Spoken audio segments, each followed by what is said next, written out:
어떻게 쉬는 시간 잘 보내셨나요? 항상 느끼는 건데 쉬는 시간은 조금 짧은 것 같이 느껴지시죠? 네. 이번 시간에는 그 직장 예절에 대한 이야기를 조금 더 나눠볼 건데요. 우리 지난 시간에 업무를 지시받는 요령 또는 업무를 지시받은 이후에 보고하는 요령, 이렇게 말에 대한 이야기를 좀 나눠봤어요. 이렇게 직장 생활을 하는데 또 사람들과 관계를 유지하는 데 있어서는 말의 힘이 굉장히 강합니다. 어떤 말을 사용하느냐에 따라서 조금 더 생활이 긍정적이고 열정적으로 흘러갈 수도 있고 그렇지 않을 수도 있어요. 그래서 이번 시간에는 좀 말에 대한 이야기를 조금 더 깊이 있게 나눠보려고 합니다. 시작에 앞서서 이 나무 사진 하나 가져와 봤는데요. 여러분 혹시 이렇게 큰 나무를 별로 큰 힘 들이지 않고 이렇게 없앤다고 해야 되나요? 나무를 이렇게 마르게 하는 방법이 있어요. 혹시 어떤 방법으로 이렇게 커다란 나무를 마르게 할 수 있을까요? 방법은요, 이건 실제로 아프리카 어느 원주민들이 사용하는 방법이래요. 이 마을에 정말 커다란 나무가 있는데 이 나무가 좀 필요가 없어요. 그래서 이 나무를 없애야겠다라고 했을 때 나무를 자르게 되면 힘이 많이 들잖아요. 그래서 말라 죽게 하는 방법을 선택을 하는데 방법은 아주 간단해요. 이 나무에 가가지고 마을 주민 사람들이 한마디씩 이야기합니다. 어떤 말을 하냐면, 나는 너가 너무 싫어. 너가 없었으면 좋겠어. 너가 정말 시들어서 빨리 말랐으면 좋겠어. 라고 이 나무에게 그 부정적인 말, 좋지 않은 말을 마을 사람들이 와서 이렇게 날마다 이야기를 해준대요. 그러면은 처음에는 굉장히 건강했던 이 나무가 시름시름 시들어서 결국에는 말라 죽게 됩니다. 이렇게 건강했던 나무도 이 듣고자 하지 않는 말, 부정적인 말들을 듣게 되면 시들어가요. 사람도 마찬가지입니다. 누군가에게 좋은 이야기를 들으면은 이렇게 기분 좋은 에너지가 막 생기고 열심히 일하고 싶은데 좋지 않은 말, 듣고 싶지 않은 말, 부정 표현이라고 하죠. 이런 부정적인 이야기를 듣게 되면은 기운도 빠지고 열심히 행동하고자 하는 의욕도 사라집니다. 그래서 우리가 이제 직장 생활을 하게 되고 사회생활을 하게 되면은 여러분들이 사용하는 언어라고 하죠. 말의 표현들, 단어들, 이런 것들이 우리의 일상들을 많이 좌우하게 돼요. 결론은 긍정적인 말을 사용해야 된다라는 말씀을 드리고 싶은데요. 자, 그런데 문제는 우리가 늘 긍정적이고 좋은 말만 사용하는 것은 아니라는 거죠. 때로는 부정적인 표현들을 사용할 때도 있어요. 누군가가 나에게 무리한 부탁, 어려운 요구 이런 거 했을 때는 그건 안 된다라는 표현을 할 필요도 있죠. 거절해야 되는 상황도 있다는 거죠. 그래서 안 돼요라는 표현을 할 때도 있고, 또 직장인들 중에 이렇게 몰라요라고 말씀하시는 분 있을까요? 몰라요라는 말을 직장인들 중에 많이 사용하지는 않아요. 왜냐하면은 지금 이제 소개해드린 안 돼요, 몰라요는 어떻게 보면 직장인들 금기어거든요. 좀 능력이 없어 보인단 말이죠. 그래서 몰라요라는 표현을 이렇게 직접적으로 하지는 않습니다. 그래서 표현들을 조금 더 다르게 좀 듣기 좋은 말로 긍정 표현으로 바꿔서 표현을 해요. 이런 것을 우리는 부정어 변환이라고 합니다. 안 됩니다 라는 표현을 바로 하진 않는다고 해서 어떻게 표현하냐면 한번 읽어보시겠어요? 어렵습니다. 곤란합니다 라고 표현을 합니다. 안 되는 걸 안 돼요 라고 말하죠. 그럼 왜 이렇게 어렵게 표현해요? 라고 질문하실 수도 있을 것 같아요.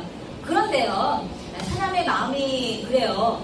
안 돼요 라고 이야기하면은 되게 기분이 나빠요. 안 되면 안 되는 거지 뭐 이렇게 말투가 기분 나쁘게 말씀하세요. 이런 생각이 들기도 한다는 거죠. 그래서 상대방이 기분 나쁘지 않게 조금 더 부드러운 표현을 쓰는 거예요. 안 돼요가 아니라 그건 조금 어려워요. 그건 조금 곤란합니다 라고 표현을 해주시는 거고요. 몰라요, 금기어라고 했죠. 팀장님이 요거 좀 이렇게 오타 좀 고쳐주세요 라고 했는데 저 몰라요, 저 이런 거 할 줄 몰라요 라고 계속 이야기한다라고 한다면 무능력해 보이죠. 능력이 없어 보입니다.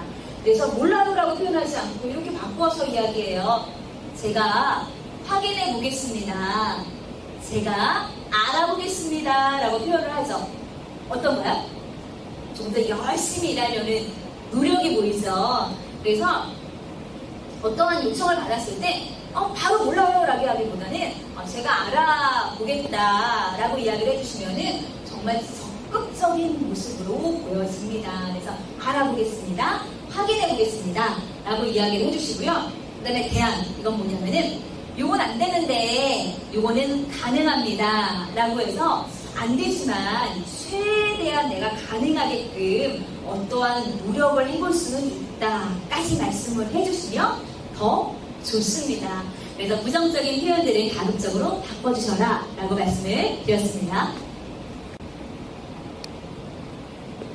이번에는 문제를 한번 실습해 볼 거예요. 여러분들 시간이 좀 걸리실 수 있지만 그래도 한번 천천히 고민해서 생각을 해보셨으면 좋겠어요. 왜냐면 우리 직장 생활을 하다 보면은 바로 여러분들이 사용할 말들이거든요. 자, 내가 안 됩니다라는 표현은 사용하지 않는다고 했어요. 어떻게 쓴다고 했죠? 어렵습니다, 곤란합니다 라는 표현을 쓰는데요. 이번이 이제 마지막 시간인데 제가 여러분에게 요청하는 거예요. 우리 1시간 더 수업할까요? 하시고 싶으시면 내일 하시면 되는데 아마 많은 분들이 선생님 싫어요, 그렇게는 안 돼요 라고 말씀하고 싶으실 거예요. 이랬을 때 안 돼요 대신에 다른 표현으로 답을 한다면 어떻게 답을 할 수 있을지 여러분들 고민해서 써주시고요.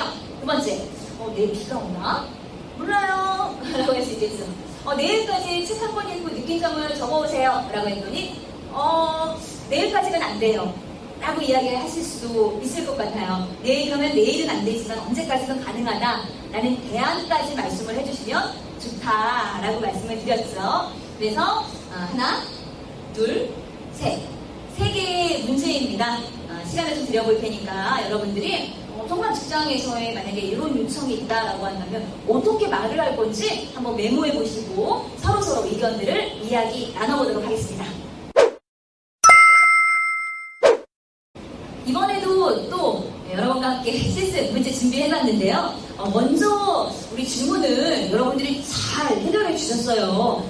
이 정도의 실력이라면은 지금 문제도 그렇게 어렵지는 않을 것 같아요. 여러분들 이제 고민을 하셔서 좀 답변을 써주셨으면 좋겠어요.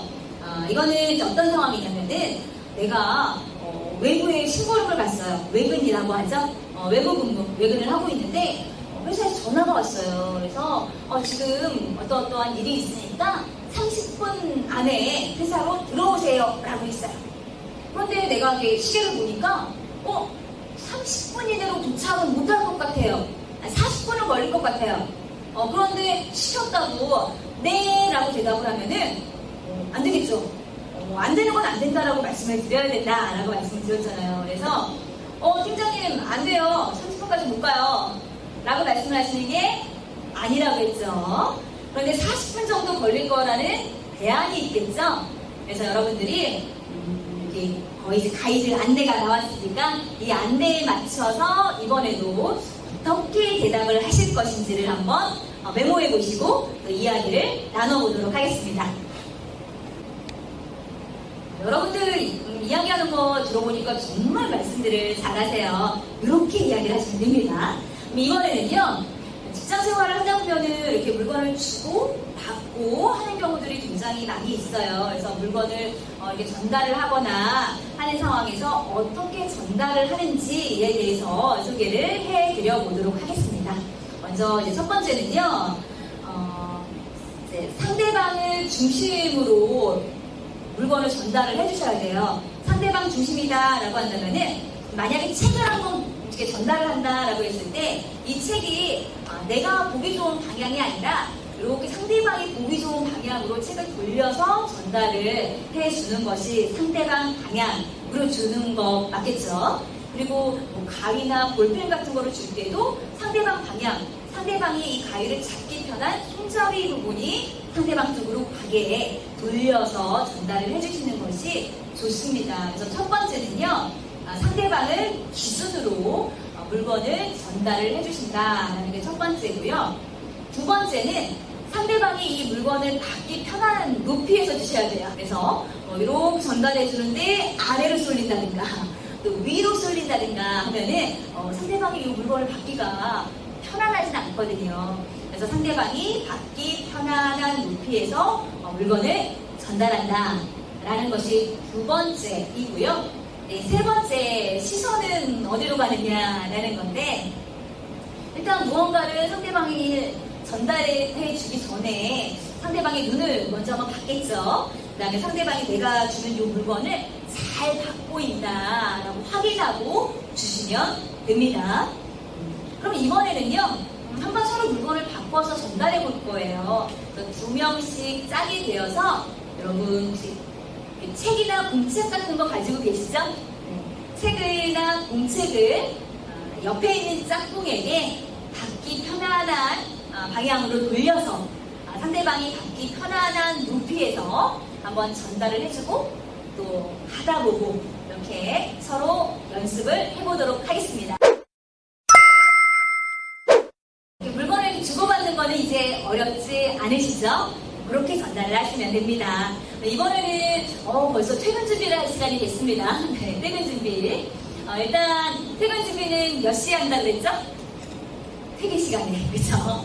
내가 10분 일찍 왔으니까 10분 일찍 퇴근 준비한다. 요거 아니라고 말씀을 드렸어요. 그래서 퇴근 시간이 되었다고 했을 때, 먼저 첫 번째는 아무 말 없이 퇴근하는 분이 제일 얄미워요. 그쵸? 그래서 퇴근 시간에 준비를 하시고요. 퇴근 시간이 내가 퇴근을 할 때는 누구 옆에 계시는 동료분이라든가 상사분에게 퇴근한다라고 인사를 하고 퇴근하는 것이 맞습니다. 그런데 몇몇 분들은요, 나는 퇴근하는데 신입사원이라 일이 많지 않아서 나는 퇴근하는데 다른 분들은 아직 퇴근하지 않고 일을 하고 있어요. 그러니까 되게 미안한 마음이 드는 거예요. 그래서 아무 말 안 하고 나가는데 이거는 오히려 상대방에 대한 예의는 아니거든요. 그래서 미안하더라도 좀 먼저 퇴근하겠다라고 이야기를 해주시고 인사하고 퇴근하시고요.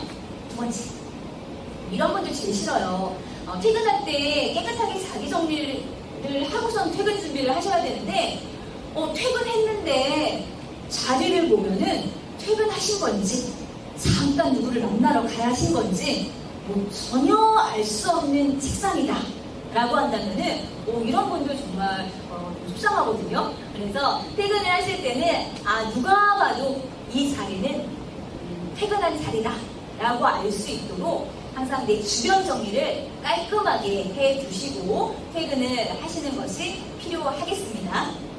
그리고 다른 분들보다 먼저 갈 때는 다른 분들은 일을 하는데 나는 먼저 가니까 너무 좋다라고 해서 큰 소리로 인사를 한다라든가 또는 너무나 기분 좋게 나가신다라고 한다면은 남아서 일을 하고 계시는 분들이 조금 서운할 수도 있을 것 같아요.